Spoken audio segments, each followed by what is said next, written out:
সম্মানিত দর্শক, সবাইকে স্বাগত জানাচ্ছি নিটল ডট 21 রাতের আজকের আয়োজনে। আলোচনার পুরোটা সময় জুড়ে সঞ্চালক হিসেবে থাকছে আমি ফেরদৌসী আহমেদ। দর্শক, আমরা বাজেট নিয়ে কথা বলতে চাই। প্রস্তাবিত বাজেট 2024-25 অর্থ বছরের, যেটা ইতিমধ্যেই ঘোষিত হয়েছে, এবং সেই বাজেট কম বেশি আপনারা সবাই পর্যালোচনা করেছেন যার যার জায়গা থেকে, এবং যারা বিশেষজ্ঞ রয়েছেন তারা তো বিশেষভাবে এই বাজেট নিয়ে পর্যালোচনা করেছেন। এবং বাজেট কতটা ভালো হলো, বর্তমান যে প্রেক্ষাপট বা বর্তমান যে পরিস্থিতি আমাদের অর্থনীতির, সেই জায়গাটায় ভাবনা চিন্তা তৈরি হয়েছে। আজকে আমরা বাজেটের দুটো অংশ নিয়ে এখানে আলোচনা করতে চাই এই নিটল ডট 21 রাতে। সেটা হচ্ছে এই বাজেটে সামাজিক সুরক্ষা যে খাতগুলো রয়েছে সেই ব্যাপারটা কতটা ভাবা হলো, অর্থাৎ রাজনৈতিক দৃষ্টিকোণ থেকে যদি বলা যেতে পারে যে বাজেট কতটা ভালো হলো। কারণ রাজনৈতিক দল তারা যখন সরকার গঠন করে তখন তারা যে বাজেট দেয় এবং নির্বাচন পরবর্তী যে বাজেটটা, সেখানে একটা পর্যালোচনা তো রয়েছে। পাশাপাশি বাংলাদেশের বর্তমানে যে অর্থনৈতিক পরিস্থিতি, সেখানে আসলে কি ধরনের হলো এই বাজেট, সেটা কি অনেকটা সংকোচন বাজেট করতে গিয়ে, মানে এক ধরনের সংকুচিত করে ফেলার মধ্য থেকে জিডিপিটাকে হ্রাস টেনে ধরা, বা সেখানে মূল্যস্ফীতি নিয়ন্ত্রণ করতে গিয়ে যে ব্যাপারটা ভাবা হলো সেটা কতটা কার্যকরী ভূমিকা সামনের দিনে আসবে, এই বিষয়গুলোই আমরা নিঃসন্দেহে আলোচনা করব। এবং এই আলোচনা যারা ভালোভাবে করতে পারবেন আমি তাদের সাথে আপনাদের আলাপ করিয়ে দিই। ডান পাশ থেকে যদি পরিচয় করিয়ে দিই, আমাদের মাঝে আজ উপস্থিত হয়েছেন ডক্টর মোহাম্মদ আব্দুল মজিদ, সাবেক চেয়ারম্যান জাতীয় রাজস্ব বোর্ড, এবং সর্বডানে উপস্থিত হয়েছেন Anwarul Alam Chowdhury Parvez, president Bangladesh chamber of industry BCI এবং সাবেক প্রেসিডেন্ট BGMEA। আপনাদের দুজনকে স্বাগত জানাচ্ছি আজকের আয়োজনে। ডক্টর মোহাম্মদ আব্দুল মজিদ, আপনি নিঃসন্দেহে শুরু করুন। যদি বলি যে রাজনৈতিক দৃষ্টিকোণে বাজেটটা কেমন হলো? আমি সুরক্ষার জায়গাগুলো যেগুলো কাজ করা হয়েছে, যে এইরকম একটি মূল্যস্ফীতির সময়ে সামাজিক সুরক্ষা বেষ্টনীর মধ্যে আরও মানুষদেরকে নিয়ে আসা, সেই জায়গায় কতটা ভালো হলো এই বাজেট? ধন্যবাদ। আপনার বিষয় নির্বাচনটা অত্যন্ত বুদ্ধিদীপ্ত এবং আমি মনে করি আমরা নানান আঙ্গিকে তো পরীক্ষা করছি, দেখছি। আপনি বলেছেন বিশেষজ্ঞ, আমি বিশেষজ্ঞকে এখন এইভাবে মনে করি, বিশেষভাবে অজ্ঞ যে সেই হচ্ছে বিশেষজ্ঞ, অর্থাৎ যেসব পুরো জিনিসটা একসাথে কাভার করতে পারতেছে না অথচ বলছে বিশেষজ্ঞ আর কি। যাই হোক, আমি এমনি বললাম। আর পারভেজ ভাই আর আমরা ডাইন আর বাম হলেও আমরা ডানপন্থীও না বামপন্থীও না, আমরা নিরপেক্ষভাবে কথা বলার চেষ্টা করবো। সেই দৃষ্টিতেই বলছি, আমি এটা জাস্ট এমনি করলাম। সেই দৃষ্টিতেই বলছি, বাজেটের সব বাজেটেরই একটা রাজনৈতিক অর্থনীতির দৃষ্টিভঙ্গি থাকে। বাজেট মানেই আসলে একটা রাজনৈতিক অর্থ, কারণ বাজেট মানেই হচ্ছে এর মাধ্যমে সরকার জনগণকে জানাতে চায় আমি এই করেছি, এই করতে চাই, আপনাদের এই ভালো করতে চাই, এই করতে চাই। কারণ সরকার মানে হচ্ছে সংসদ, সংসদই কিন্তু বাজেট পাশ করে, সংসদই এই যত কর আরোপ টারোপ সব কিছু কিন্তু সংসদই করে। এখন এই মুহূর্তেও কিন্তু এই বাজেটের আমাদের আলোচনা কিন্তু NBRকে লক্ষ্য করে বা কাউকে করার কোনো স্কোপ নাই, এখতিয়ার নাই। এটা হচ্ছে পুরোপুরি এখন সংসদের সম্পদ। সংসদে 6 তারিখে এটা প্রস্তাব উনি প্রস্তাব করেছেন, কিন্তু পেশ বলা হয় না, ওটা বলা হয় প্রস্তাব করেছেন। প্রস্তাব করে সংসদের কাছে দিয়েছেন, মানে সমস্ত জনগণের কাছে দিয়েছেন। সংসদ হচ্ছে সমস্ত জনগণের প্রতিনিধিত্ব ওখানে। তা সুতরাং এটা জনগণের আলোচনার বিষয় পরিণত হয়েছে এবং সেখানে গিয়েছে। সেই জন্যেই এটা অবশ্যই রাজনৈতিক অর্থনীতির সাথে জড়িত থাকে। কারণ একটা নির্বাচনের বছরের পরের বছর মানে হচ্ছে তারা নির্বাচনের সময় নিশ্চয়ই অনেকগুলো প্রতিশ্রুতি দিয়েছেন, কি করবেন না এই ইশতেহার যারা বলে দিয়েছেন। এখন সেইটার থেকে কতটা করা হচ্ছে কি না হচ্ছে এটা লক্ষ্য করার বিষয়। সামাজিক সুরক্ষা খাতের বিষয়টাই অ্যাকচুয়ালি গুরুত্বপূর্ণ, কিন্তু এখানেও একটা যাদববাবুর পাটিগণিতের একটা ব্যাপার ঘটে গেছে বা ঘটে যাচ্ছে। সেটা এরকম, আমাদের যেই যে লক্ষ্যমাত্রা, বাজেটের লক্ষ্যমাত্রা হিসেব করা হয়, এটাও কিন্তু ওই রকম যে আগে আমি ব্যয়ের বাজেট করি, করে তারপরে একটা নমিনাল একটা ঘাটতি আমাকে দেখাতে হয়, দেখিয়ে বাকি যেটা থাকে সেটাই আমার অভ্যন্তরীণ উৎস বলা হয়, অভ্যন্তরীণ এর থেকে আসে। এটাও কিন্তু সিম্পল ম্যাথ ছাড়া কিছু না।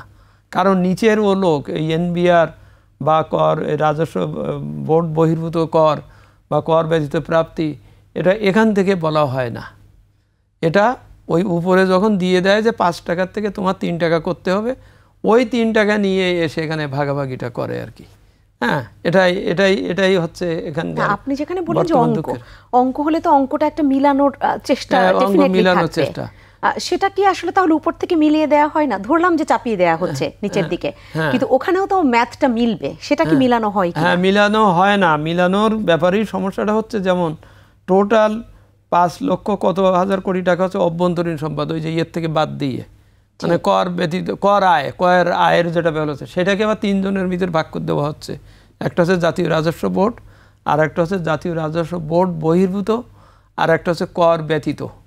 এই তিনটে মিলেই কিন্তু সরকারের আয়, অভ্যন্তরীণ আয় বা যেটা বলি। এখন এনবিআরের বিষয়টা হচ্ছে সেই জনগণের কাছ থেকে কর তোলে, তার সম্পর্কটা জনগণের সাথে, করদাতার সাথে, অর্থনীতির সাথে, সেখান থেকেই সে তোলে। তার টার্গেট দেওয়ার সময় আগে ছিল 4,10,00,000, এখন বলা হচ্ছে 4,90,000, মানে তার 80 বাড়ানো হলো, 80,000 কোটি টাকা। আমি 1000 কোটি শব্দ আর বারবার বলতেছি না, 4,10 সেখানে 4,90, মানে 80 বাড়ানো হলো। কিন্তু আর দুজন, এই যে জাতীয় রাজস্ব বোর্ড বহির্ভূত কর, আর একটা হচ্ছে কর বহির্ভূত আয়, কর ছাড়া আয়, এই দুজনকে, এইটার উৎস হচ্ছে কিন্তু অর্থনীতি এবং জনগণ, ওই যে জাতীয় রাজস্ব বোর্ড ইত্যাদি বললাম। আর এই দুটোর উৎস হচ্ছে সরকারের নিজস্ব প্রতিষ্ঠান, ব্যবসায়িক প্রতিষ্ঠান, স্টেট ওন এন্টারপ্রাইজেস। হ্যাঁ, এখান থেকে যে আয় আসে এটাই হচ্ছে জাতীয় রাজস্ব বোর্ড বহির্ভূত আয়। আর একটা হচ্ছে কর ব্যতীত আয়। কর ব্যতীত আয় মানে যেমন স্ট্যাম্প ডিউটি আপনি দিচ্ছেন, এটা করের ব্যাপার না, এটা হচ্ছে স্ট্যাম্প দিতে হয়, তাই তার একটা আয়। আর জাতীয় রাজস্ব বোর্ড বহির্ভূত বলতে স্টেট ওন বর্গের, যেমন বিসেক, আপনার বিআরটিসি, বিটি, বিআরটিএ, হ্যাঁ, যত প্রতিষ্ঠান আছে যারা আয় করে, যারা জনগণ থেকেই নেয়, নিয়ে আয় করে, এবং তারা সরকারি প্রতিষ্ঠানকে, সরকারকে ওই টাকা তার ফেরত দেওয়ার কথা। হ্যাঁ, যা উদ্বৃত্ত হবে বা থাকবে তার ফেরত দেওয়ার কথা, ওইটাই সরকার একটা রেভিনিউ। এবং আরও একটা হচ্ছে যে সরকার বিদেশ থেকে বহু লোন এনে এদেরকে দিয়েছে, তারও একটা সাবসিডিয়ারি লোন এগ্রিমেন্ট করা হয়, যে আমি আনলাম, আমি বিদেশকে শোধ করব, তুমি আমার দিবা সাবসিডি লোন। অর্থাৎ এই দুই প্রতিষ্ঠানের কাছে, এই দুই পক্ষের কাছে, এসওইডির কাছে সরকারের বিপুল পরিমাণ পাওনা। এখন লক্ষণীয় হচ্ছে ওর বেলায় যখন 4,10 জায়গায় 4,90 করতেছেন, অর্থাৎ জনগণকে আরও চাপাও, তুমি আরও কর আনো, কর আনতে হবে বলা হচ্ছে। এর বেলায় বলা হচ্ছে, যেমন এর ছিল 19, এই জাতীয় রাজস্ব বোর্ড বহির্ভূত, তার করা হয়েছে 15। খেয়াল করেন, তার করা হচ্ছে, তার উল্টো আরও কমানো হচ্ছে, তার উপরে কোনো চাপ সৃষ্টি করা হচ্ছে না।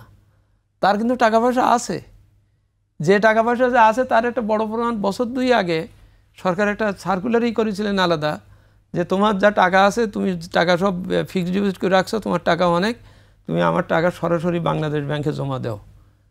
বছর 2 আগের বাজেটে এটা একটা বড় ঘটনা ছিল, কিন্তু সেই টাকা তারা ফেরত দেয়নি, বা দিচ্ছে বা দিয়েছে কিনা জনগণ জানে না, ঠিক একই অবস্থা। এবং এই পরের জনেরও এই জায়গাটায়, হ্যাঁ, কর বহির্ভূত, মানে কর বহির্ভূত আয়, এরও এরকম, আমি ঠিক ফিগারটা বলতে পারছি না, হয়তো 20 ছিল, কমানো হয়েছে, কমেছে, মানে আমি বলছি বাড়ায়নি, আমি অর্থাৎ বলতে চাচ্ছি এই। তাহলে চাপটা পড়লো কি একদম এনবিআর এর উপরে গিয়ে চাপটা পড়লো। যদি এরকম হতো, ওর 19-এর জায়গায় যদি 25 করা হতো, মানে 10 বাড়ানো হতো, এরও যদি এরকম 30 বাড়ানো হতো, তাহলে এনবিআর পুরোটা কমে আসতো। কারণ আমার এটা তো ওই যে আপনি যেটা বললেন, অঙ্ক মিলাতে হবে তো। জি, এবং সেই জায়গায় আমি বলতেছি, এই জন্যই হচ্ছে আপনার কাছে আবার আসবো, আপনার পর্যালোচনা নিঃসন্দেহে আরো শুনবো ধাপে ধাপে। এবং সেই জায়গায় এনবিআর এর উপর চাপ, মানে করের বোঝা চাপিয়ে দেওয়া হয়েছে, এরকম শিরোনামও অনেক বেশি হয়েছে। কিন্তু প্রতি বছরই আসলে এনবিআর কতটা সেই বোঝাটা মনে করে, বা চাপটা এনবিআর এর কাছে কতটা অনুভূত হয়, কারণ আমরা তো দেখি ওই লক্ষ্যমাত্রা অর্জিত হয় না, ওই ঘাটতিটা থেকেই যায়। আমি আনোয়ারুল আলম চৌধুরী পারভেজ আপনার কাছে একটু আসতে চাই, যদিও আমি রাজনৈতিক, অর্থনৈতিক এরকম হয়তো মিক্স করেই আজকে আলোচনাটা এগোতে হবে। সেই জায়গায় আপনার পর্যালোচনা তো শুনবই, আমি সুনির্দিষ্টভাবে এইটা একটু শুনতে চাই। সরকার ব্যাংকের কাছ থেকে একটা বড় একটা ফিগার নিয়ে নিবে, সেখানে একটা চিন্তা এখন অনেকের মধ্যেই তৈরি হয়েছে, তাহলে বেসরকারি যারা মানে উদ্যোক্তা রয়েছেন, অর্থাৎ ব্যবসায়ীরা কিভাবে ব্যাংক থেকে টাকা পাবেন, এই ধরনের একটি আলাপ এখন অনেক বেশি ঘুরছে। সেইটা আসলে কতটুকু যৌক্তিক, একটু আপনি যদি তুলে ধরতেন আপনার বিশ্লেষণ। ধন্যবাদ। আপনি তো বলেই দিলেন যে প্রত্যেকে কিন্তু এটা নিয়ে প্রত্যেকে কনসার্ন। এবং এটা বলার আগে আমাকে তাহলে বর্তমান সিনারিওটা একটু বলতে হয়। নিঃসন্দেহে বর্তমান সিনারিওটা শুনলে তখন বোঝা যাবে যে আসলে কি প্রাইভেট সেক্টর দরকার আছে কি নাই, বা আসলে ওকে সার্ভাইভ করতে গেলে কি ধরনের সাপোর্ট দরকার। দেখেন প্রেজেন্ট সিনারিও কি বলতেছে, ইন্ডাস্ট্রি সেক্টরের গ্রোথ হয়েছে কিন্তু 6.66% অনলি। এটা এত লো কিন্তু আগে কখনো হয় নাই। গত বছরও এটা ছিল 8.37%, অথচ এই ফিনান্সিয়াল ইয়ারে দেখা যাচ্ছে 6.6%। ম্যানুফ্যাকচারিং সেক্টরে 6.58%, মাইক্রোতে 6.84%, which is a very very low. আবার জুলাই থেকে ফেব্রুয়ারি পর্যন্ত ক্যাপিটাল মেশিনারি দেখা যাচ্ছে 23.7% ড্রপ করেছে। আপনার র ম্যাটেরিয়ালে 21.8%, র ম্যাটেরিয়ালের এলসি কম হয়েছে, এবং ইন্টারমিডিয়ারি সেখানে হলো 16% ড্রপ করেছে। তার মানে এটা হলো যে আমাদের আস্তে আস্তে করে প্রাইভেট সেক্টরের or industry is going down, আমাদের গ্রোথটা কিন্তু অনেক কম হয়েছে। এবার কিন্তু 23.48% প্রাইভেট সেক্টর গ্রোথ হয়েছে কিন্তু only, and which need to be a minimum, যেটা টার্গেট হলো যে আমাদের 2041-এ যদি ডেভেলপ কান্ট্রিতে যেতে হয়, উচ্চ মধ্যবিত্ত উচ্চ আয়ের দেশে, তাহলে আমাকে এটা হইতে হবে কিন্তু মিনিমাম 36%। আমরা কত পিছনে আরও যাচ্ছি। বর্তমানে ডোমেস্টিক ইন্ডাস্ট্রিগুলির ক্যাপাসিটি কিন্তু 60 থেকে 70%-এ চলতেছে, অল ডোমেস্টিক ইন্ডাস্ট্রি। আমি এক্সপোর্টের দিকে যদি তাকাই, আপনি দেখবেন যে এই মে মাস পর্যন্ত এক্সপোর্টের গ্রোথ হয়েছে মাত্র, compare to the last year is 2%। আর আমি যদি টার্গেটের কথা বলি 8% নেগেটিভ। আরএমজি যে মেইন কন্ট্রিবিউটার, তার যদি আমি গ্রোথ বলি compare to the last year 2%, এবং যদি টার্গেটের কথা বলি 8% নেগেটিভ। এই যে ফিগারগুলা, আবার অন দ্য আদার হ্যান্ড খুব ইন্টারেস্টিং সেটা হলো যে স্ট্যাটিস্টিক্সগুলি, এক্সপোর্ট প্রমোশন ব্যুরোর স্ট্যাটিস্টিক্স এক্সপোর্টের আর বাংলাদেশ ব্যাংক আর কাস্টমসের স্ট্যাটিস্টিক্স এক না। এবং আপনি দেখেন রিসেন্টলি ডেটায় অনেক ফারাক পাওয়া যাচ্ছে, বিরাট ফারাক। আচ্ছা, মাঝখানে আমি বাংলাদেশ ব্যাংকের গভর্নরকে প্রশ্ন করেছিলাম যে দেখেন জুলাই থেকে জানুয়ারি পর্যন্ত export promotion bureau figure show করছে $33 বিলিয়ন, আর কাস্টমস শো করছে অনলি $24 বিলিয়ন। $7 বিলিয়ন যে ডিফারেন্স, হ্যাঁ। তা আমি যখন এক্সপোর্ট করি, আমি তো কাস্টমস করেই এক্সপোর্ট করি, এবং আমাকে বাংলাদেশ ব্যাংকের একটা ফার্মাসি এক্সপি সেটা দিয়েই কিন্তু আমি এক্সপোর্ট করি। আপনি তো তাহলে এখানে কমেন্ট করা উচিত যে আসলে এক্সপোর্ট কত, কারণ আপনার কাছে এবং কাস্টমসের কাছে অ্যাকচুয়াল ফিগার আছে। তো উনি হাসে, তো উনি আমাকে খালি একটা উত্তর দিল যে ইপিবি এক্সপোর্ট প্রসেসিং জোনের থেকে যদি মাল এই বাইরে দেয়, মানে আমরা তো ইন্ডাস্ট্রিগুলি তো গার্মেন্টস ইন্ডাস্ট্রি তো এক্সপোর্ট জোন থেকেও তো ফেব্রিক্স নিচ্ছি, অ্যাক্সেসরি নিচ্ছি, সেটাও তারা অ্যাড করে, তার সেটা তো ডাবল হয়ে যাচ্ছে। এর জন্য তো আপনার ইনফরমেশনটা হওয়া উচিত, কারণ না হলে পলিসি মেকাররা মনে করতেছে যে ও এক্সপোর্ট তো খুব বেশি হচ্ছে, ও তো ইপিবি ফিগার ধরে যাচ্ছে। সুতরাং ওনারা বুঝতে পারতেছে না যে এক্সপোর্টে আসলে স্ট্রাগল করতেছে কি করতেছে না, বা নেগেটিভ হচ্ছে কিনা। আপনি দেখেন মে মাসে কিন্তু এক্সপোর্ট গ্রোথ শো হয়েছে নেগেটিভ 16%, মানে এখন বারবার বলা সত্ত্বে এখন কিন্তু জায়গাগুলিতে আসছে। বিজিএমএ বিকিএম এর ফিগারও কিন্তু বারবার বলতেছে আমাদের তো এত গ্রোথ হওয়ার কথা না, কারণ আমরা তো দেখছি ফ্যাক্টরিতে 80%-এর বেশি কাজ নাই। এর কারণটা কি, মানে বাড়তি দেখানোর কারণটা কি, সেটা আমি বলতে পারবো না। সেটা কি সরকারের কোনো পলিসি কিনা, আই ডোন্ট নো, হ্যাঁ, বাট এটা হলো রিয়েলিটি। পলিসি মেকাররা অ্যাকচুয়াল ফিগারটা জানতে পারছে না। এটা বাংলাদেশ ব্যাংকেরই কিন্তু উচিত এটাকে ঠিকমতো ফিগারগুলি কিন্তু দিয়ে দেওয়া। তাতে গিয়ে মানুষ ভাবতেছে যে গার্মেন্টস সেক্টরের লোকরা বোধহয় টাকা আনতেছে না, ওরা মানি লন্ডারিং করতেছে। আবার পলিসি মেকাররা মনে করতেছে আমার এক্সপোর্ট তো ঠিকই আছে, সুতরাং ওদের তো কোনো সাপোর্ট দরকার নেই। মানে এই জন্যই আমি বলি যে statistics is a very important, matter যখন ওনারা পলিসিগুলি করতে যাচ্ছে, বাজেট করতে যাচ্ছে। সেক্ষেত্রে আপনি বললেন পলিসি মেকারদের কাছে যদি সেই একদম এক্সাক্ট যে ডেটা সেটা যদি না পৌঁছায়, পলিসি মেকিং এ তো একটা ঝামেলা তৈরি হবেই। এক্স্যাক্টলি, সেটাই কিন্তু সেখানে তাহলে বাংলাদেশ ব্যাংক আসলে তারা এক্স্যাক্টলি কি চাচ্ছে? হ্যাঁ, বাংলাদেশ ব্যাংক এক্স্যাক্টলি কি চাচ্ছে? বাংলাদেশ ব্যাংক কাকে খুশি করতে চাচ্ছে জানি না। বাংলাদেশ ব্যাংক তো ডেফিনেটলি চাবে যে রাইট জিনিসটা আসুক। তবে আমি একটা জিনিস আপনাকে বললাম, আমি তো সরাসরি বাংলাদেশ ব্যাংকের গভর্নরকে প্রশ্ন করেছি, ওনাদের ডেপুটি গভর্নরও ছিলেন। হ্যাঁ, ওনারা খালি আমাকে বললো যে ইপিবি অনেক কিছুই বেশি দেয়, কিন্তু আমাকে এরপরে একটা জিনিস অবশ্য উনি বলেছে, সেটা যে আমরা এখন 3 ডিপার্টমেন্ট মানে বাংলাদেশ ব্যাংক, ইপিবি এবং কাস্টমস, ওরা একসাথে বসে এখন তারা রিকনসিলিয়েশন করে আগামীতে এটা নিয়ে কাজ হচ্ছে, আগামীতে ওরা যাতে একটা ফিগার আসে সেটা চেষ্টা করবে। সেই ক্ষেত্রে আমি একটু এইটা জানতে চাই যে পলিসি মেকার যারা রয়েছেন তারা মানে সঠিক ডেটা পাচ্ছেন না, এবং যার কারণে তারা, বা আপনি যেটা বললেন যে মনে করছেন ব্যবসায়ীরা অনেক ভালো অবস্থানে রয়েছে, না আবার এই পুরো সেক্টরকে বলা হচ্ছে যে আমরা মানি লন্ডারিং, কিন্তু ব্যাংকের অবস্থা কতটা ভালো যে সরকার যদি, আমি যে ফিগারটা এখানে দেখতে পাচ্ছি গণমাধ্যমে যে ডেটাটা এসছে, 1,37,500 কোটি টাকা সরকার ব্যাংক থেকে নিয়ে নিবে। তাহলে ব্যাংক থেকে যদি সরকার এই পরিমাণ টাকা নেয়, ব্যাংকের অবস্থা কি সেই পরিমাণে ভালো? না, ব্যাংক থেকে কত নিবে আগামীতে, কিন্তু ওরা ব্যাংক বরোয়িং, হ্যাঁ 1,37,000 কোটি টাকা বলা হচ্ছে। বর্তমানে কি হচ্ছে? বর্তমানেও কিন্তু ব্যাংকের কাছে কিন্তু লিকুইডিটি নাই, বিকজ বাংলাদেশ ব্যাংকের পলিসি হয়েছে ড্রাইড আপ পলিসি, এবং তাতে করে বাংলাদেশ ব্যাংকগুলোকে এনকারেজ করতেছে ইনভেস্ট করতে হলো ট্রেজারি বন্ডে, এবং ট্রেজারি বন্ড হলো 12% ইন্টারেস্ট পায়। সুতরাং ব্যাংকগুলি ট্রেজারি বন্ডের কিন্তু ইনভেস্টমেন্ট বেশি করছে, because it's a safe investment. Private sector যদি করে, এটা there is a risk is there. আজকে Standard Chartered bank highest profit করেছে বিকজ অফ তারা কিন্তু ট্রেজারি বন্ডে মেজরিটি ইনভেস্টমেন্ট করে ওখান থেকে তাদের ইনকামগুলি হয়েছে, এবং এইসব প্রাইভেট ব্যাংকগুলো যেগুলো হাই মেজরিটি কিন্তু ট্রেজারি বন্ড থেকে তাদের ইনকামটা সিকিউর করেছে।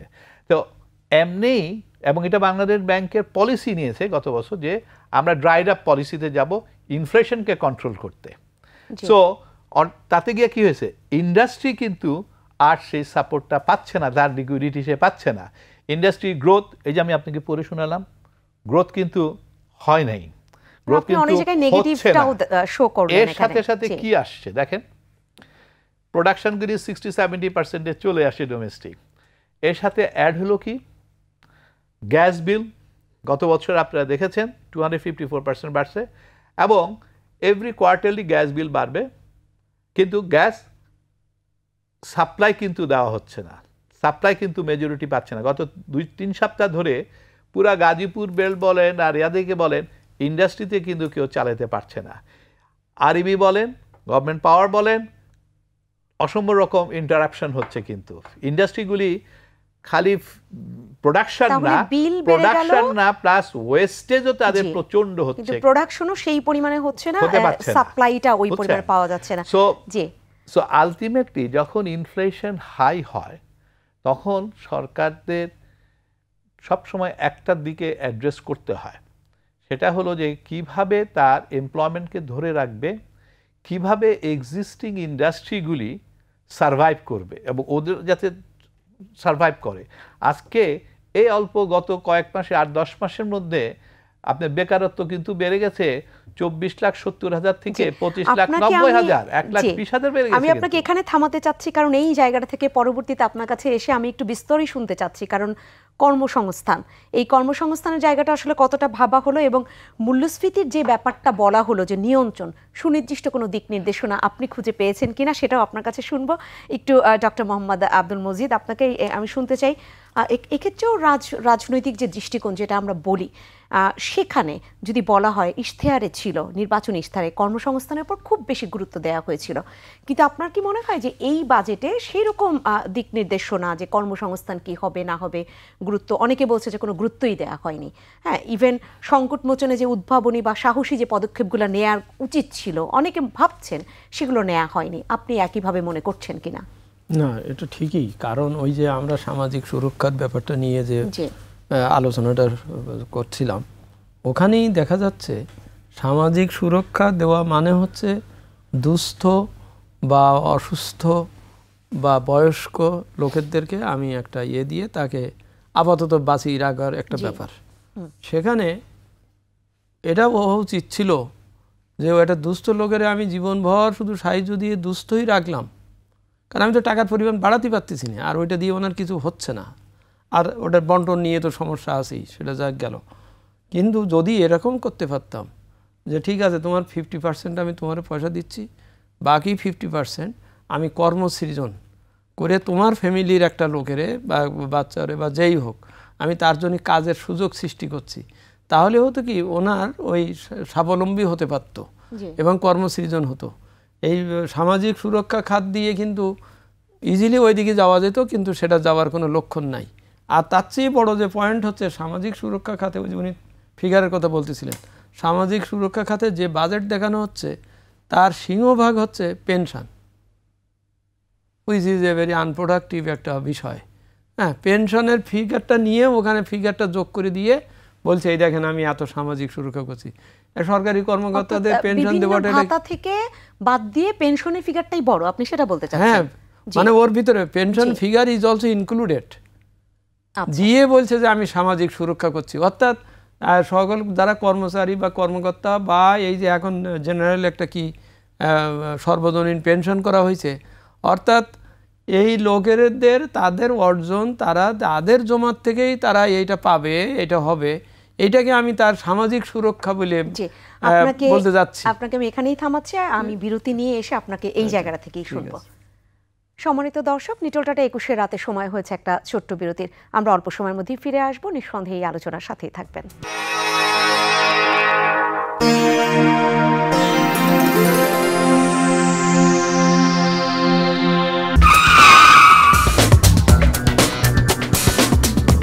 আবারও ফিরে এলাম নিটোলটাটা 21-এর রাতের আজকের আয়োজনে। আজ আমরা কথা বলছি বাজেট নিয়ে, বাজেটের নানান দিকের যে পর্যালোচনা, বিশেষ করে একটি বাজেট হলে সেই বাজেটটা কতটা রাজনৈতিক দৃষ্টিকোণ সেখানে প্রাধান্য পেল সেটা যেমন ভাবা হয়, অর্থনীতিকে কতটা প্রাধান্য দেয়া হয়েছে সেটাও ভাবা হয়। সেই পর্যালোচনা নিয়েই আজকে নিটোলটাটা 21-এর রাতের এই আয়োজন আমরা সাজিয়েছি এবং ধাপে ধাপে শুনবার চেষ্টা করছি সত্যিকার অর্থে এই বাজেট কেমন হলো। আমি ডক্টর মোহাম্মদ আব্দুল মজিদ আপনাকে থামিয়েছিলাম, আপনি বলছিলেন যে সামাজিক সুরক্ষা যে খাত সেখানে পেনশনেরই একটি বড় অংশ দেখানো হয়েছে, সেই জায়গা থেকেই শুনবো। জি, কারণ সামাজিক সুরক্ষা তো একটা খাত, আমরা জানি দুস্থ বা যারা অবহেলিত বা যাদের বিভিন্ন গ্রুপ আছে তাদেরকে তারা যাতে এটা টিকে থাকতে পারে বা ইত্যাদি, this is a very good concept এবং এটা 90-এর দশক থেকে এটা শুরু করা হয়েছে এবং এটা বাড়ানো হচ্ছে প্রতিবারই এর স্কোপ বাড়ছে। কিন্তু দেখা যাচ্ছে গত বছর থেকে এই সামাজিক সুরক্ষা খাতের যে বাজেটটা, যে ফিগারটা, তার ভিতরে ওই পেনশনের, সরকারি কর্মকর্তা কর্মচারীদের পেনশন, ওই সর্বজনীন পেনশন, সব পেনশনের ফিগার ওখানে দিয়ে দেখিয়ে ওকে ফাস্ট করা হচ্ছে, মানে বেশি করা হচ্ছে। এটাও একটা ভালো করে বোঝার দরকার। এক খাতের জিনিস আপনি আর এক খাতে শো করিয়ে তারপরে দেখাবেন, ওই যে ওখানে যেমন ইবিবি সব ফিগার দেখাচ্ছে তার নিজেকে ভালো দেখাবার জন্যে, কিন্তু প্রকৃতপক্ষে ফিগার থাকছে না এবং এতে ভুল বোঝাবুঝি হচ্ছে। মনে করছে এরা বোধহয় তারই মানি লন্ডারিং করছে, ফিগার মেলে না কেন। হ্যাঁ, কত ইভেন এক পর্যায়ে গভর্নর বলেও ছিলেন যে টাকা দেশে আসতেছে না। এই যে কথাটা বলা মানে হচ্ছে, ধারণাটা কেন হচ্ছে যে ইবিবি বলছে 25 টাকা এক্সপোর্ট হয়েছে, বাংলাদেশ ব্যাংক বা কাস্টমস বলছে না এটা তো 13 টাকা। আমরাও তো তাই শুনছি, আসলে ওভার ইনভয়েসিং এর কথা শুনছি, ওখান থেকেই আসতেছে। কিছু কিছু যে ওভার ইনভয়েসিং নাই তা না, আমি বলতে চাচ্ছি যে ফিগারের সাথে বাস্তব পরিস্থিতির এটা, যেমন এক পর্যায়ে ছিল আমরা শিক্ষা খাতকে সবার বড় করতাম, আমরা যখন ফাইন্যান্সে ছিলাম, তাদের একবার দেখছি যে শিক্ষা পাচ্ছিছে না, বড় হচ্ছে না, তখন বলে এই যত কম্পিউটারটার যেখানে যা দেওয়া হচ্ছে ও টাকাও এখানে এনে যোগ করো, করে বলো যে শিক্ষা ফার্স্ট। 2 বছর ধরে আমরা শিক্ষারে ফার্স্ট করেছিলাম, করার পরে আর পারিনি, কারণ এখন সুদ এত বেশি হয়ে গেছে যে সে একটা বড় খাত হয়ে গেছে, ওই ব্যয়ের খাত। শিক্ষা টিক্ষার এখন কাছাকাছি নাই। ওই যশোর বোর্ডে সে মেয়েটারে 4 নম্বর গ্রেস দিয়েও তারে আর ফার্স্ট করা যাচ্ছে না। তো এখানেও তাই হচ্ছে। তো যাই হোক, আমি সেদিকে যাব না। আমি পয়েন্ট হচ্ছে সামাজিক সুরক্ষা খাত দিতে হবে, এটা ঠিক আছে, কিন্তু একই সাথে লক্ষ্য রাখতে হবে ওদেরকে স্বাবলম্বী করতে হবে। উনি প্রত্যেকবার খয়রাতি নিয়ে চলবেন এটা না, তার তো একটা ছেলে আছে বেকার, তারপর তার ফ্যামিলির লোকেরা চিকিৎসা ভালো পাচ্ছে না, তার শিক্ষা পাচ্ছে না, সেখানে আমার টাকা কনভার্ট করতে হবে, শিফট করতে হবে, করে ওখানে দক্ষ গুণগত শিক্ষা যাতে পায়, গুণগত চিকিৎসা যাতে পায়, যাতে ওর পকেট মানি অন্য শিক্ষার খাতে খরচ না হয়, চিকিৎসার খাতে খরচ না হয়, তাকে যেন বিদেশে না যেতে হয়। এই যে আমরা বলি বারবার আমার ডলারের সংকট তো আমি খুব সহজেই কমাতে পারি যদি আমি অন্তত দেশে ভালো চিকিৎসা ব্যবস্থা করে, এই যে মানুষরা বাইরে যায় এটা ঠেকেই পারি, এখানে কিন্তু ভালো একটা সেভিং হয়। ডলার আমি ভালো সেভ করতে পারি যে আমি অদক্ষ জনবল তৈরি করে শিক্ষায় মনোযোগ না দেওয়াতে এখানে প্রায় $10 বিলিয়ন অন্যরা এসে, বাইরের লোকেরা এসে, এই একটা বেকারের দেশে বাইরের লোকেরা এসে ওই টাকা নিয়ে যাচ্ছে।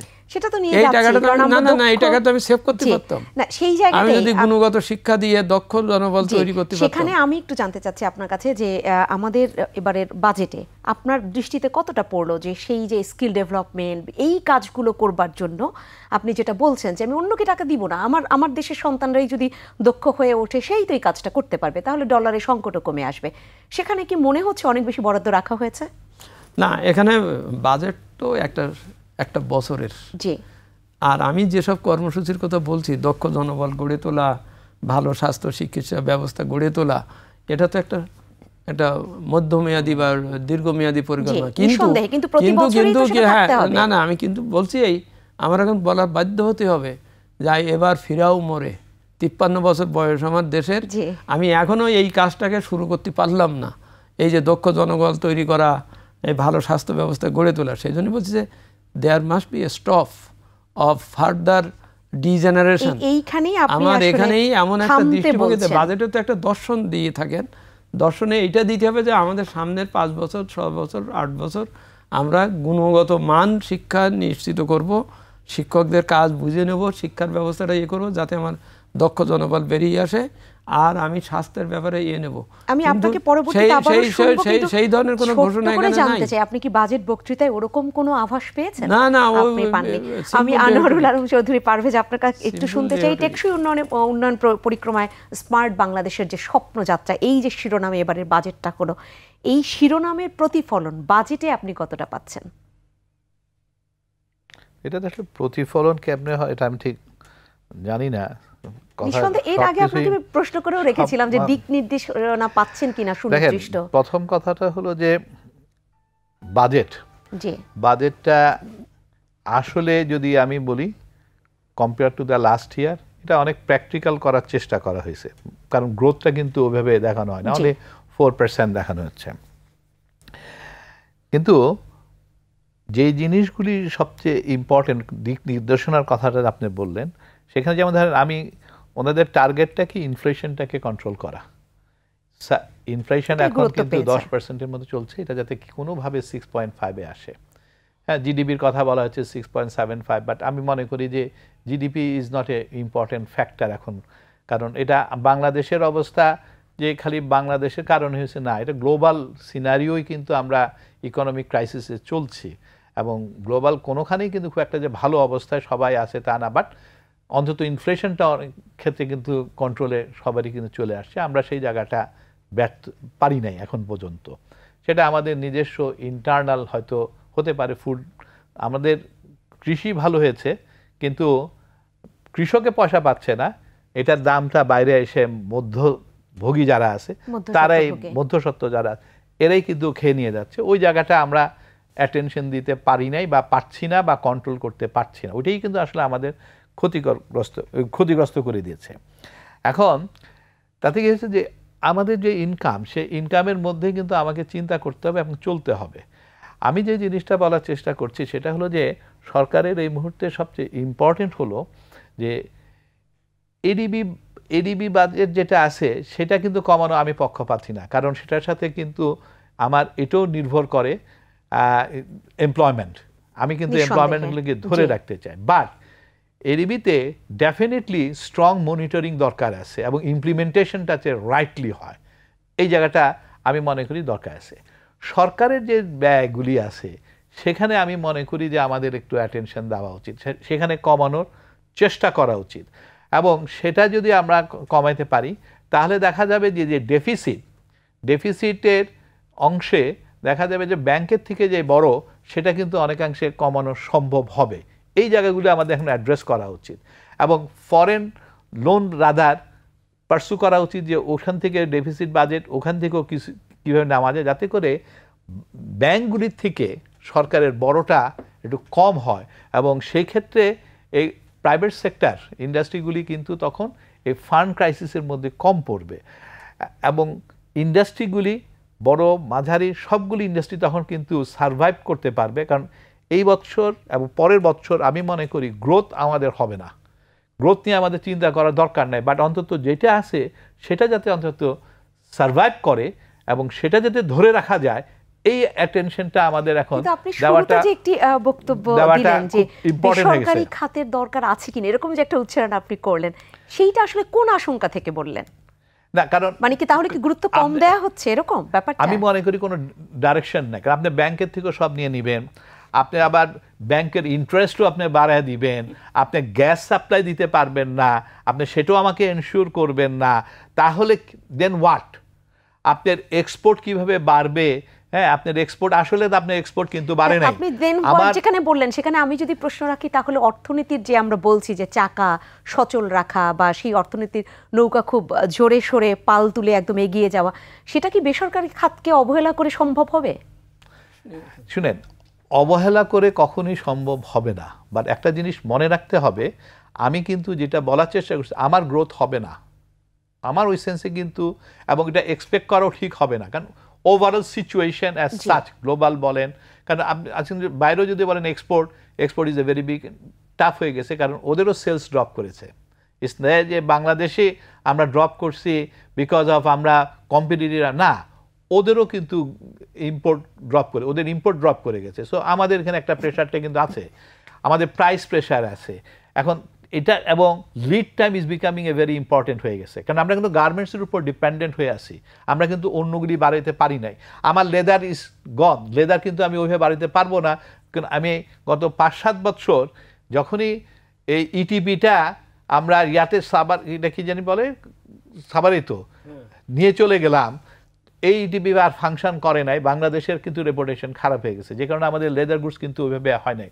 আমি কিন্তু সেটারও কিন্তু ডাইরেকশন আমরা দেখি নাই, অন্যান্য যে বাই প্রোডাক্টগুলি আছে। এবং এই গার্মেন্টস ইন্ডাস্ট্রিও যদি ঠিকমতো চলতে হয় তাহলে গার্মেন্টস ইন্ডাস্ট্রি টাইমলি কিন্তু ডেলিভারি দিতে হবে। গার্মেন্টস ইন্ডাস্ট্রি এখন কাস্টমাররা আরও শর্টার লিড টাইম খুঁজতেছে, সুতরাং আমার কাস্টমসের ব্যবহার, আমার কাস্টমসের যেই এনভায়রনমেন্ট সেটা কিন্তু আরও বেটার হতে হবে। কাস্টমসের যেইভাবে চিটাগং পোর্ট বলেন, ঢাকা পোর্ট বলেন, যেইভাবে সময় নিচ্ছে, যেইভাবে মিসডিক্লারেশন বলে বলে চার্জ করতেছে, এগুলি কিন্তু সবাইকে ডিস্টার্ব করে দিচ্ছে এবং এগুলি আমার এক্সপোর্টে কিন্তু আলটিমেটলি গিয়ে বাধা হয়ে দাঁড়াচ্ছে। সো এই যে এই জায়গাগুলো কিন্তু এখন ঠিক করার দরকার হয়ে গেছে। এখন কিন্তু বাংলাদেশ ব্যাংক বলেন আর কাস্টমস বলেন, ব্যবসায়ীদের জন্য এই দুইটা অর্গানাইজেশন বাংলাদেশ ব্যাংকের কন্টিনিউয়াসলি নতুন নতুন সার্কুলার, নতুন নতুন বাধা, যেমন ইকোনমিক জোন ছাড়া কেউ নতুন ইন্ডাস্ট্রি করতে পারবে না, অথচ ইকোনমিক জোন ডেভেলপডই হয় নাই কিন্তু, অথচ আপনি কিন্তু তার মানে কি আপনি কিন্তু বাধাগ্রস্ত হয়ে গেলেন, আপনার নতুন ইন্ডাস্ট্রি কিন্তু আর হবে না যতক্ষণ পর্যন্ত ইকোনমিক জোনে আপনি না যাচ্ছেন, কারণ এখানে কিন্তু আপনাকে পারমিশন দেওয়া হবে না, ট্রেড লাইসেন্স দেওয়া হবে না, পাওয়ার লাইন দেওয়া হবে না। সো এই জন্য আমি বললাম যে আমি ধরে নিচ্ছি দিজ আর দ্য সিনারিও, এর মধ্যে কাজ করতে হবে, এর মধ্যে যদি এক্সিস্টিংকে যদি সার্ভাইভ করতে হয় তাহলে ওকে কিন্তু পাম্পিং করার কিন্তু সুযোগ দিতে হবে, ওকে গ্যাসের সাপোর্ট দিতে হবে, ওকে কাস্টমসে কিন্তু সাপোর্ট দেওয়াইতে হবে, ওকে কিন্তু বাংলাদেশ ব্যাংকের এই সার্কুলারগুলা এরকম রিজিট না হয়ে, যেমন এখন বলা হচ্ছে যে সেপ্টেম্বর মাস থেকে 3টার বেশি হলে, ওভারডিউ 3টার বেশি হলে এসএস হয়ে যাবে, ক্লাসিফাইড হয়ে যাবে। এখন কিন্তু 3টা না 6টা হলে ক্লাসিফাইড হয়। এখন এমনি 60-70% ক্যাপাসিটিতে ইন্ডাস্ট্রি চলতেছে, ওই পিরিয়ডে আইসা এবং 9 থেকে 15% ইন্টারেস্ট রেট, গ্যাসের সাপ্লাই নাই, ওই টাইমে গিয়ে আপনি যখন এটা করবেন তখন ইন্ডাস্ট্রিগুলি আরো সাফার হয়ে যাবে। সেখানে আসলে টেকসই উন্নয়ন পরিক্রমায় স্মার্ট বাংলাদেশের স্বপ্নযাত্রার প্রতিফলন আসলে কতটা হচ্ছে। ডক্টর মোহাম্মদ আব্দুল মজিদ, আপনাকে একটু শুনতে চাই, এবং শুরুতে আপনার কাছে আমি একটি প্রশ্ন রেখেছিলাম যে এনবিআর এর উপর চাপিয়ে দেওয়া হলো। আপনি একদম বললেন যে আগে 4.10 এখন 4.90, এই যে 80,000 কোটি টাকা বেশি চাপিয়ে দেয়া, লক্ষ্যমাত্রা পূরণ হবে কি হবে না সেটা এনবিএ কতটা ভাবে? বছর বছর যদি বলি, এবার তো 80,000 কোটি টাকা, এর আগেও যতটা ছিল, কোনো বছরই কি এনবিআরও ওইভাবে ভাবছে কিনা? না, এনবিআর এর ভাবারও তো একটা, এনবিআর এর লোকবল, এনবিআর এর প্রান্তিক অফিস নাই, নানান কথা, ভাবারও একটা ব্যাকআপ থাকতে হবে। সাধারণত নিয়ম হচ্ছে এনবিআর সারা বছর স্টাডি করবে, কোথায় কোথায় নতুন খাত খোলা যাবে, কত টাকা আসবে, এর জন্য হোমওয়ার্ক লাগে। কিন্তু এমনি আমি হঠাৎ করে এর উপরে 25 টাকা ট্যাক্স দিয়ে দিলাম, এটা হবে না। তা সেই রিসার্চের কাজ তার করতে হবে, করে সেই হিসাব করে সে বলবে সরকারকে যে আমি এত টাকা পারবো আগামী বছর আমার এই। এবং না না, এটা 2015 সাল পর্যন্ত এটাই ছিল, নিয়ম ছিল তাই। কিন্তু এখন যখন আমি আমার বাজেটের আকার বড় করবার একটা অন্য ধরনের একটা ইয়েতে চলে গেলাম, তখন আমি আগে বাজেটের আকার বড় করি, তারপরে হিসেব করে ওরে বলে দেবো যে তোমার এত দিতে হবে। সে দিতে পারবে কিনা সেটা তাকাচ্ছি না। এখানে এনবিআর সক্ষমতার ব্যাপারটা দুই প্রকার। একটা সক্ষমতা হচ্ছে ওর নিজের লোকবল, ভবন, প্রশিক্ষণ ইত্যাদি, সেখানে যথেষ্ট লোকবল বাড়ানোও হয়েছে, ওর অফিস বাড়ানোও হয়েছে, সব করা হয়েছে। কিন্তু তার যে অর্থনীতির থেকে, দ্বিতীয় সক্ষমতার কথা বলছি, যে অর্থনীতি থেকে সে এটা করবে, সেই অর্থনীতিকে তো সুস্থ হয়নি, সুস্থ নাই। যেমন ব্যাংকিং খাতের থেকেই তো তার বেশি রেভিনিউ আর্ন করার কথা, সেখানে দেখা যাচ্ছে সব এনপিএল হয়ে টাকা ব্যবহার হয়নি, টাকা ঘরে নাই, টাকা ইয়ে করে নেই, একজন নিয়ে গেছে বা কে অবস্থায়। অনেক ব্যাংকগুলো এখন কোনো কিছু দিতেই পারছে না, অর্থাৎ ওখান থেকে ও রেভিনিউর যে সোর্সটা সেটা বন্ধ হয়ে গেছে বা কমে গেছে।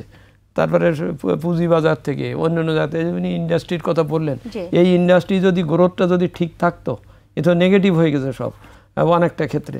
এ যদি ইন্ডাস্ট্রি গ্রোথ তাইলে ওখান থেকেও আমার রেভিনিউ আসতো, তো ও তো গ্রোথই ইয়ে হচ্ছে। অর্থাৎ এনবিআর এর সক্ষমতা দুই প্রকার। এক হচ্ছে তার নিজস্ব লোকবল ইত্যাদি, সেটা দেওয়ার দায়িত্ব তো রাষ্ট্রের। এনবিআর নিজে গ্রো করতে পারে না, তাকে দিতে হবে। সেটা দেওয়া হয়েছে কিনা বা দেওয়া যাচ্ছে কিনা সেটা তাকে বারবার বলা হচ্ছে তুমি ডিজিটাল করলে তোমার এরিয়া বাড়বে ভালোভাবে, সে ডিজিটালটা করে পাচ্ছে না। এখানে তো পুশটা লাগবে রাষ্ট্রের, চাপটা তো দিতে হবে রাষ্ট্র থেকে, ও নিজে তো পাচ্ছে না। আচ্ছা, ওই সক্ষমতার বাইরেও মেন কথা হচ্ছে অর্থনীতিকে ডিজিটাল হতে চাচ্ছে না। এখানেও সেটা হলো যে এনবিআর 1,02,00,000 নাম্বার করেছে, 39 লক্ষ ট্যাক্স রিটার্ন সাবমিট করে, 26 লক্ষ থেকে সে ট্যাক্স পায়। অথচ বাংলাদেশে 1 কোটির উপরে লোক কিন্তু ট্যাক্স দিতে পারে, তাদের আয় কিন্তু পরিধি কিন্তু বাড়ানো হচ্ছে না। এই জায়গাটা তো এনবিআর করতে পারতো। আজকে যদি সেটা করে তাহলেও কিন্তু এনবিআর এর জন্য এই 4,80,000 কোটি টাকা কোন ব্যাপারই ছিল না। ব্যাপার না, আমি মনে করি যে করতে চাচ্ছে না, মানে করতে পারছে না, করতে চাচ্ছে না, কারণ ডিজিটালাইজেশনের ক্ষেত্রে বলা হচ্ছে যে অনেকে আসলে চাচ্ছে না। সবচেয়ে সোজা যারা দিচ্ছে তারা তো ওর হাতের কাছে, ওকে যা খুশি ওকে চাপ দিতে পারছে, তাকে আসলে প্রেসারটা দেয়া হচ্ছে। এবং এই যে বাড়ানোর তো একটা এফোর্ট দিতে হবে, একটা এফোর্টের ব্যাপার আছে, একটা স্টাডির ব্যাপার আছে, সেই জায়গাটা কেন জানি করতে চাচ্ছে না আমার কেন মনে হয়। না, ঢাকা শহরে বাড়ি ভাড়ায় উঠে খায় কজন, সেটাও তো 30-40 লক্ষ লোক হয়ে যাবে। কিন্তু না, এটা আপনার মনে হচ্ছে না, এরকম আপনার মতো অনেকেরই মনে হচ্ছে যে আসলে চাচ্ছে না, চাইলে এই পরিধি আসলে বাড়ানো সম্ভব। এবং এই যে 26 লক্ষের উপর বারবার চাপ দিয়ে নেওয়া, এটা তো পরে তো আর এরও তো শিখ হয়ে যাবে। না, আলোচনা চলে যাচ্ছে ওর। আমি সক্ষমতার ব্যাপারে I am not going to defend NBR বা কিছু না, আমি ডিফেন্ড করতে যাচ্ছি অর্থনীতিকে আমি। কারণ এনবিআর এর এটা হলে তাহলে আপনি জবাবদিহি করেন, তাকে চাইবেন তো, তাকে বলবেন তো, তাকে সক্ষমতা দিবেন তো, বা কী করার জবাবদিহিটার ব্যাপারটা চাইতে হবে। বরং তাকে আরও দেখা যাচ্ছে যে আপনি কিছু ওই যে কি স্বেচ্ছা ক্ষমতা তারে আরও বাড়িয়ে দিচ্ছেন। এবং এনবিআর যে আস্তে আস্তে আসলে পরোক্ষ কর্মমুখী হয়ে যাচ্ছে, এটাও তো একটা বিরাট একটা খারাপ লক্ষণ। এই যে এই যে শুল্ক করের যে সমস্ত যা সাজানো হয়েছে এই বাজেটে যা দেওয়া হয়েছে সবই কিন্তু পরোক্ষ কর। পরোক্ষ কর টাচেস এভরিবডি, অথচ প্রত্যক্ষ কর আর প্রত্যক্ষ কর সেই এবং প্রত্যক্ষ কর বরং অর্থনীতিতে এটা না দেখাতে আপনার ওই বৈষম্য সৃষ্টি হচ্ছে। সুতরাং এখানে নীতি দর্শনের যথেষ্ট আরো হয়তো ধাপে ধাপে আমরা এই আলোচনা চালাতেই হবে, কারণ এই বাজেট পাশ হওয়া পর্যন্ত প্রস্তাবিত বাজেট নিয়ে তো অনেক কথাই হবে। সেই জায়গায় আনোয়ারুল আলম চৌধুরী পারভেজ, আপনি কি বলবেন? আমি শেষ করব আর কি। না, ধন্যবাদ। আমি মনে করি যে এই পর্যন্ত যত বাজেট দেখলাম, এই বাজেটটা তাও অনেক সেন্সে অনেক রিয়েলিস্টিক করার চেষ্টা করা হয়েছে। এখন যে জিনিসটা সবচেয়ে ইম্পর্টেন্ট সেটা হলো যে আমি বারবার একই কথাই বলবো, আমি বা ইন্ডাস্ট্রির লোক, ইন্ডাস্ট্রিকে বাঁচিয়ে রাখতেই হবে এবং ইন্ডাস্ট্রির সাথে এমপ্লয়মেন্ট জড়িত এবং সরকারের যে সুরক্ষার ওখানে আমি মনে করি যে it is a high time যে আমাদের যদি রেশনিং সিস্টেমে চলে যাওয়া যায় তাহলেও কিন্তু অনেক কিছু হ্যান্ডেল করা সুবিধা হবে।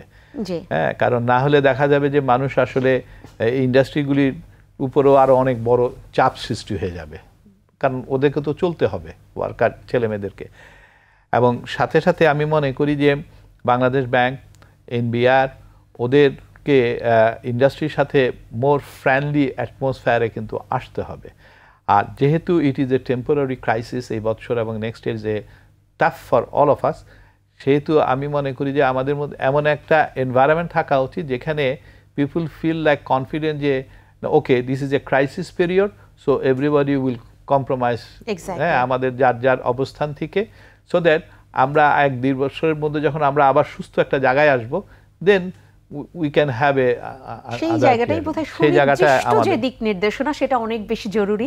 এবং এখন তো বাজেট অধিবেশনে নানান ধরনের আলাপচারিতা হবে এবং বাংলাদেশ রেজিলিয়েন্ট নেশন, আমরা কিন্তু ওভারকাম করার মতন সেরকম মানসিকতা, অভিজ্ঞতা, সক্ষমতা সবারই কিন্তু আছে কিন্তু। So I think that what we need is a little support for a time being from everyone. এবং সেটাই সত্যি কথা। ডক্টর মোহাম্মদ আব্দুল মজিদ একদম শুরুতে যেটা বলছিলেন যে এই বাজেটটা তো এখনো আসলে প্রস্তাবিত আকারে দেয়া হয়েছে, এটা নিয়ে অনেক আলোচনা হবে, জনগণ বা সংসদের কাছে ছেড়ে দেওয়া হয়েছে।